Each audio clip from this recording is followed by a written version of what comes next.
네, 우리 열왕기하 7장 말씀이고요. 1절에서부터 2절까지 말씀을 우리 한 목소리로 같이 읽겠습니다. 1절부터 같이 읽습니다. 엘리사가 이르되 여호와의 말씀을 들을지어다.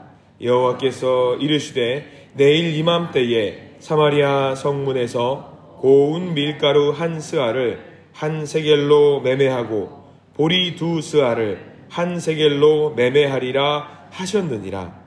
그때에 왕이 그의 손에 의지하는 자 곧 한 장관이 하나님의 사람에게 대답하여 이르되 여호와께서 하늘에 창을 내신들 어찌 이런 일이 있으리요 하더라. 엘리사가 이르되 내가 내 눈으로 보리라. 그러나 그것을 먹지는 못하리라 하니라. 아멘. 오늘 말씀 가운데 크신 은혜가 있기를 간절히 소망합니다. 우리 가슴에 손을 얹으시고요. 기도하는 마음으로 따라서 하실까요? 하나님의 은혜가 지금 저에게 임하기를 기도합니다. 우리 옆 사람 축복하면서 하나님의 은혜가 지금 여러분에게 임하기를 기도합니다. 아멘. 하나님의 은혜가 넘치기를 간절히 소망합니다. 춥지만 마음만은 따뜻한 하루, 복된 하루 되시기를 간절히 소망합니다. 자, 열왕기하 7장 말씀, 아람이라는 나라, 애증의 나라입니다. 아람은 이스라엘과 규모가 비슷하고 전력도 비슷한 나라, 지금 전쟁을 하고 있습니다. 그런데 오늘은요, 이스라엘이 밀렸습니다. 그래서 북이스라엘의 수도였던 사마리아라는 도시가 이제 포위를 당하게 됩니다. 공성전이죠. 공성전이 성을 포위하고 아람은 그 성을 들어가기 위해서 이제 공격을 하고 있는 거고요. 이스라엘 사람들은 북쪽에 있는 북이스라엘 사람들은 그 성을 꽉 막아두고 아무도 들어오지 못하게 다 통통 막아둔 그런 상황입니다. 포위를 당하면은 제일 궁한 게 어떤 것 같아요? 이제 먹을 것이 제일 힘들어지는 거예요. 마실 물도 부족하고요. 먹는 것도 음식도 부족한 상황. 이런 상황이면은 이제 어떤 상황이 펼쳐지냐면 물가가 폭등을 합니다. 말도 안 되는, 먹지도 못하는 그런 물건들이 가격이 폭등해가지고 사람들이 고통 가운데 있게 되는 상황. 지금 그런 상황 속에서 오늘 말씀이 시작이 되는 거죠. 자, 오늘 1절, 2절 말씀, 2절 말씀을 읽었는데요. 너무나도 소중한 말씀들을 주고 있습니다. 자, 1절 말씀에 우리가 밑줄을 그어야 될 부분이 있어요. 제가 한번 읽어드리겠습니다. 엘리사가 이르되 여호와의 말씀을 들을지어다. 그 뒤에 밑줄을 그으십시오. 여호와께서 이르시되 라고 나와 있어요. 주님께서 이르시되, 주님께서 말씀하셨다라는 이야기입니다. 이 말은 간단히 풀어보자면 무슨 말이냐면, 자, 1절 말씀은 고공행진을 하고 있는 물가, 그것이 이제 물가가 정상 궤도로 돌아온다라고 말씀을 해주고 있다라는 거죠.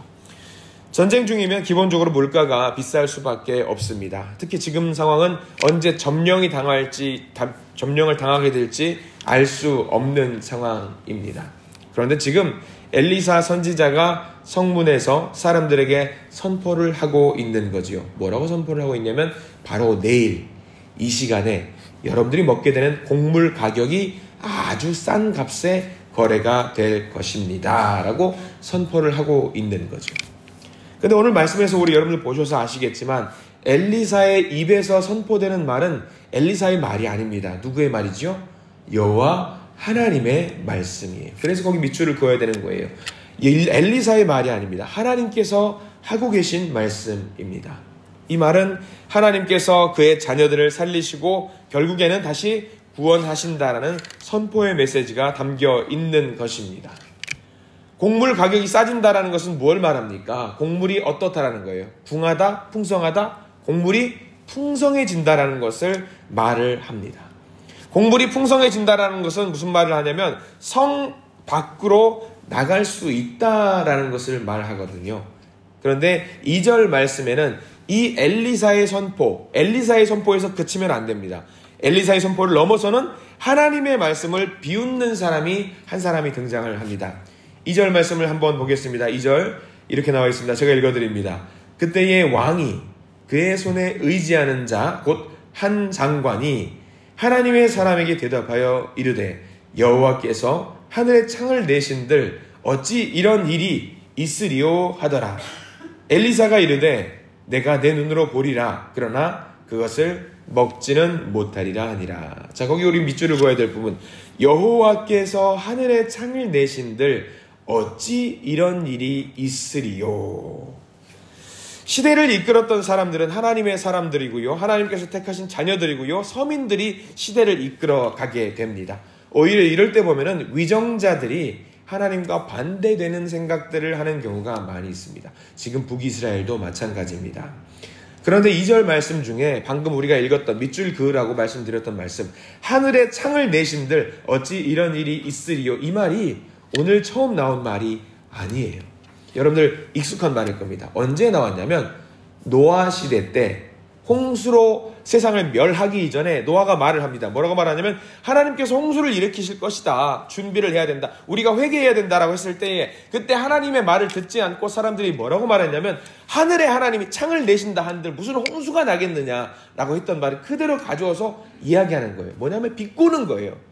하늘에 창을 난들 곡식이 떨어지겠느냐, 우리가 살 길이 있겠느냐라고 이야기를 하는 말입니다. 노아의 홍수 때 말을 똑같이 가지고 와서 지금 이렇게 말을 하고 있는 거죠. 하나님의 선포의 말이 있으면요 긴장을 해야 됩니다. 긴장하지 않고 하나님의 말씀을 거역하게 될 경우 큰 벌을 받을 수가 있습니다. 지금 작금의 시대를 사람들은 말합니다. 말세라고 이야기합니다. 말세라는 이야기를 해요. 그러면 언젠가는 하나님이 벌을 내리신다라는 이야기인데 우리가 몰라 흥청망청 오늘 내일 살 거야 라고 하면은 큰일 나는 거예요. 하나님은 언젠가는 우리에게 큰 벌을 내리실 수도 있는 분입니다. 그렇기 때문에 우리는 늘 삶 속에서 긴장하고 살아야 되는 것이죠.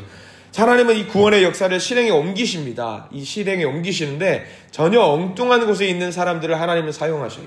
그래서 천대받고 무시당했던 성 안으로는 들어갈 수조차 없었던 사회적인 약자들을 하나님은 사용하십니다. 3절 말씀을 볼까요? 3절 말씀부터 보면은 우리가 이렇게 나와 있어요. 같이 한번 읽어보겠습니다. 3절입니다.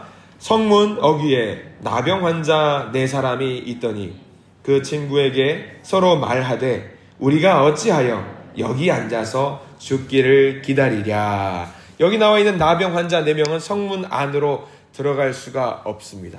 왜 못 들어갑니까? 이 사람들은 나병에 걸렸기 때문에 부정한 사람들이에요. 부정한 사람들은 사람들을 만나면 안 됩니다. 그래서 그 사람들은 서로 말합니다. 야, 우리가 성 안으로 들어가서 먹을 것을 구하지 못하니까 죽게 될 텐데 성 안으로 들어가서 죽나 성 밖에서 죽나 매한가지다. 죽는 것은 매한가지니까 어차피 죽는 거 아람 사람들에게 한번 가보자. 적들에게 가보자. 엘리사 선지자가 말한 게 있다. 분명히 내일 무슨 일이 벌어질 텐데 하나님께서 말씀하셨다고 하니 우리가 한번 거기라도 가보자. 거기 가서 죽어도 어차피 죽는 건 마찬가지니까 하나님 말씀 조금이라도 우리가 의지해서 가보자라고 아람 군대에게 가보는 거예요. 자, 그래서 이제 5절 말씀 보면은 이제 이동을 하게 되는 건데 재밌는 표현들이 많이 나옵니다. 자, 5절 말씀 같이 한번 읽어볼까요? 5절입니다. 아람 진으로 가려 하여 해질 무렵에 일어나 아람 진영 끝에 이르러서 본즉 그곳에 한 사람도 없으니. 자, 5절 말씀에 보면은요 언제 이 사람들이 일어나서 이동했는지가 나와 있어요. 언제라고 나와 있죠? 해질 무렵이라고 나와 있습니다.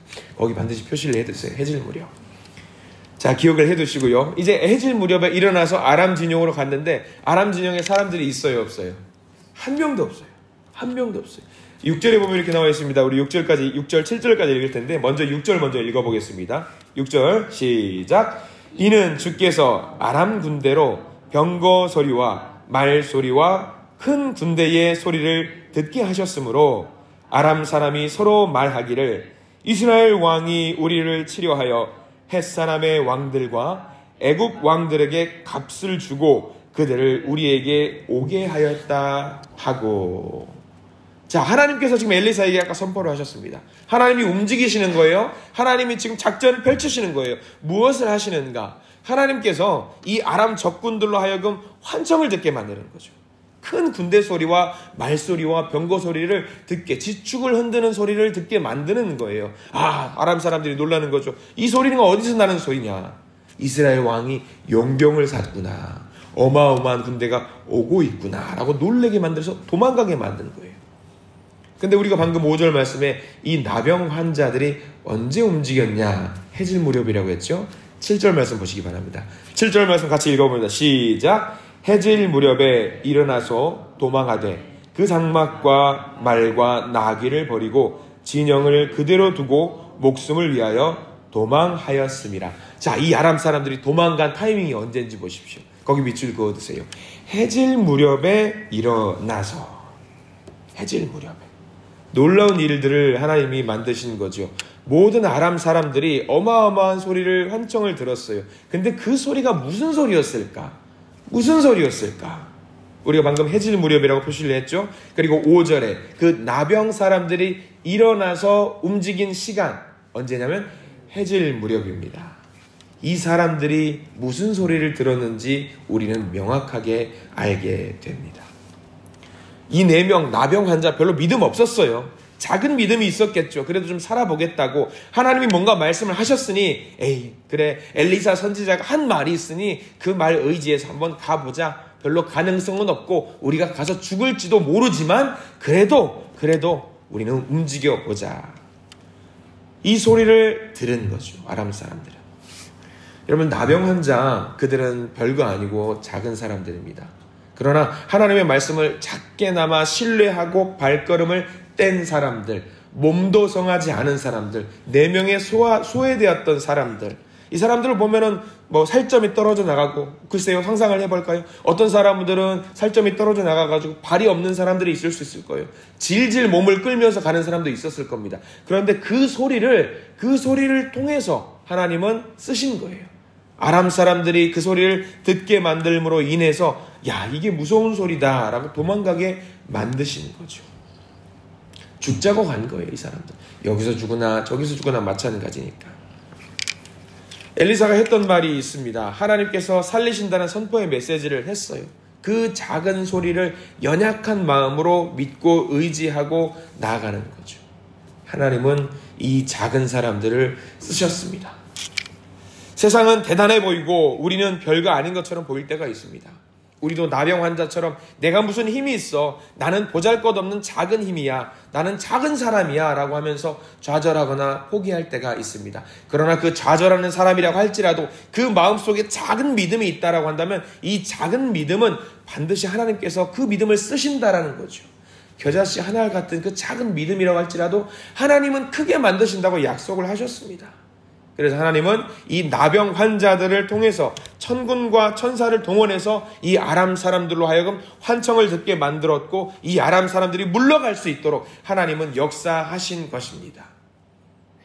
자, 8절 말씀 여기서 끝내면 안 됩니다. 우리 8절 말씀으로 넘어가 볼까요? 8절 같이 읽습니다. 시작. 그 나병 환자들이 진영 끝에 이르자 한 장막에 들어가서 먹고 마시고 거기서 은과 금과 의복을 가지고 가서 감추고 다시 와서 다른 장막에 들어가 거기서도 가지고 가서 감추니라. 난리가 났습니다. 이 나병 환자들은 이 엄청난 것들을 탈취하면서 하늘의 복을 지고 자기들만 누리고 있는 거예요. 어안이 벙벙했지만 그 가운데서 자기들이 누릴 수 있는 것들은 모든 것을 다 누리게 됩니다. 그러다 문득 정신을 차려요. 아, 우리가 지금 이렇게 있으면 안 되겠다. 우리만 이렇게 이 복음을 누리면 안 되겠다 라면서 9절 말씀, 너무 소중한 말씀이 있어요. 9절 말씀 함께 읽습니다. 시작. 나병 환자들이 그 친구에게 서로 말하되 우리가 이렇게 해서는 아니 되겠도다. 오늘은 아름다운 소식이 있는 날이거늘 우리가 침묵하고 있도다. 만일 밝은 아침까지 기다리면 벌이 우리에게 미칠지니 이제 떠나 왕궁에 가서 알리자 하고. 자, 9절에는 중간에 보면 이런 표현이 나옵니다. 오늘은 아름다운 소식이 있는 날이거늘. 아름다운 소식. 자, 거기 표시를 하십시오. 아름다운 소식을 우리는 뭐라고 말하지요? 복음이라고 말합니다. 복음이라고 말해요. 복음이 있는 날이에요. 복음을 들었고 복음을 경험했고 복음을 온몸으로 체험한 사람들이에요. 그럼 이 복음을 이 나병 환자들이 정말 잘한 게 뭐냐면 복음을 들었어요. 소식을 들었어요. 복된 소식을 들었어요. 그러면 자기들이 정신없이 누리고 있다가도 정신을 번뜩 차린 거예요. 냉정하게. 머리는 차갑게. 가슴은 뜨겁더라 할지라도. 아, 우리만 이 소식을 누려서는 안 되겠구나 라고 번뜩 정신을 차린 거죠. 세상의 사람들은 영의 양식이 없어서 영적으로 굶어 죽어가고 있잖아요. 그런데 이 사람들은 영적으로 회복을 했어요. 복음을 들었습니다. 그러면 영적으로 회복됐고 영적으로 배가 불렀어요. 그러면 어떻게 해야 돼요? 우리만 이렇게 배부르게 있으면 안 되겠구나라고 가만히 있을 수가 없었던 거죠. 퍼뜩 생각이 나서 성으로 돌아갑니다. 사마리아 성에게 그 이야기를 합니다. 지금 빨리 나와서 누리라고, 이 복음을 누리라고 지금 이야기를 했던 것이죠. 복음을 심어줘야 돼요. 힘이 없는 사람이라고 할지라도 복음을 듣고 자기들만 누려서는 안 된다는 것을 알게 되었습니다. 이 모든 내용을 이제 사마리아 성에 있는 사람들에게 알려주고 사마리아 사람들이 이 모든 소식을 공유하게 됩니다. 복음을 다 같이 누리게 됩니다. 16절 말씀에는 그렇게 나와 있어요. 그래서 16절 말씀은 이 사람들이 이제 모든 것을, 이 복음을 누리게 되는 내용입니다. 16절 제가 읽어드립니다. 백성들이 나가서 아람 사람의 진영을 노략한지라. 이에 고운 밀가루 한 스아에 한 세겔이 되고 보리 두 스아가 한 세겔이 되니 여호와의 말씀과 같이 되었고. 자, 거기 여호와의 말씀과 같이 되었고. 선포해 주신 그 말씀 그대로 된 겁니다. 바로 하루 만에 물가가 정상으로 돌아왔어요. 뭐 스아가 어떻고 세겔이 어떻고 거기까지 몰라도 됩니다. 다만 하나님의 말씀이 그대로 성취되었다라는 것. 모든 사람들이 이 복음을 누리게 되었다라는 것이죠. 그럼 우리는 이렇게 모든 사람들이 복음을 누렸는데 한 명을 기억해야 돼요. 2절 말씀에 하늘에 창문이 난다 한들 이게 이렇게 되겠느냐라고 했던 사람을 기억을 해야 됩니다. 그 사람은 어떻게 되었을까? 엘리사가 선포를 한 말이 있어요. 하나님의 말씀은 한 게 있어요. 모든 사람들이 물가가 공평하게 좀 낮아져가지고 누리게 될 것이다. 그러나 너는 그것을 누리지 못할 것이다 라고 했어요. 자, 17절 말씀 조금 더 읽어볼까요? 이 17절 말씀, 그 마지막 예언의 말씀이 나와 있어요. 17절 시작. 왕이 그의 손에 의지하였던 그의 장관을 세워 성문을 지키게 하였더니 백성이 성문에서 그를 밟음에 하나님의 사람의 말대로 죽었으니 곧 왕이 내려왔을 때에 그가 말한 대로라. 그 복음을 누리기 위해서 많은 사람들이 성문을 박차고 나가는 순간 이 사람이 공교롭게 어디에 있었다는 거예요? 성문에서 성문을 지키고 있었어요. 문을 열고 박차고 나가니까 사람들의 인파에 발이 밟혀서 죽게 된 거죠. 말씀 그대로 됐습니다. 이 복음이 이 사람에게도 들려왔어요. 그리고 사람들이 성문을 박차고 나갈 때에 이 사람은 그것을 누리지 못하고 그 자리에서 죽게 되었던 것이죠. 하나님의 말씀은 하나도 무너지지 않아요. 없어지지 않아요. 그대로 다 이루어집니다. 그대로 다. 가끔 이 말씀을 묵상하면서 그 생각이 들었습니다. 세상 가운데 우리가 복음을 전합니다. 있는 그 자리에서 복음을 전하시는 분들이십니다. 근데 우리가 복음을 전할 때에 세상 가운데 그 어떤 사람들은 우리가 전하는 그 복된 소식을 무시하거나 깔보거나 대충 넘기거나 귀로 흘리는 분들이 있습니다. 저는 그럴 때 제일 걱정되는 것이 그 복음을 받아들이지 못하는 분이 걱정되는 게 아니에요. 그분들은 1도 걱정이 안 돼요. 누가 걱정이 되냐면 복음을 전하려고 했던 우리 성도님들이 걱정이 되더라고요.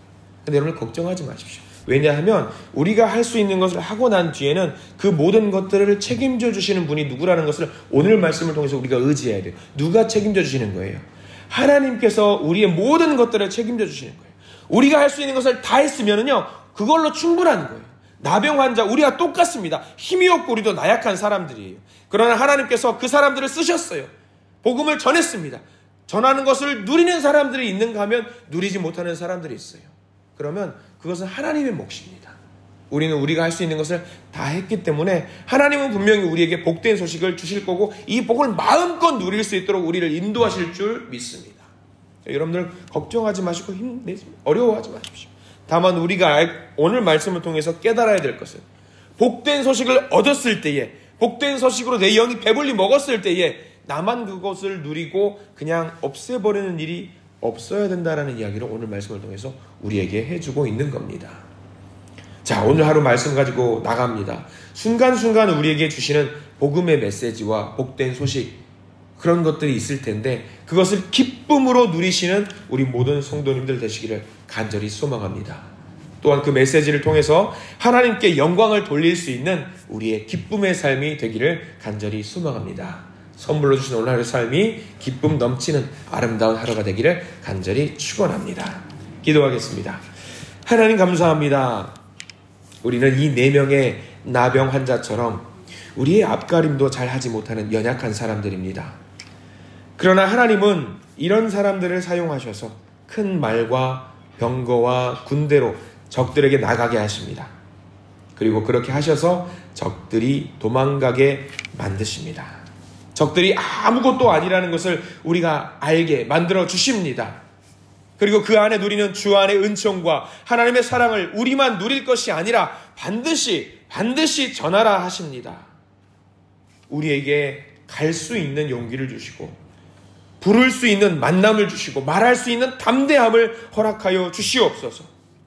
우리가 연말에 더욱더 주님을 묵상하고 증거하며 담대히 서서 하나님과 기쁨의 교제를 나누는 복된 우리의 삶이 되도록 저희들을 인도하여 주시옵소서.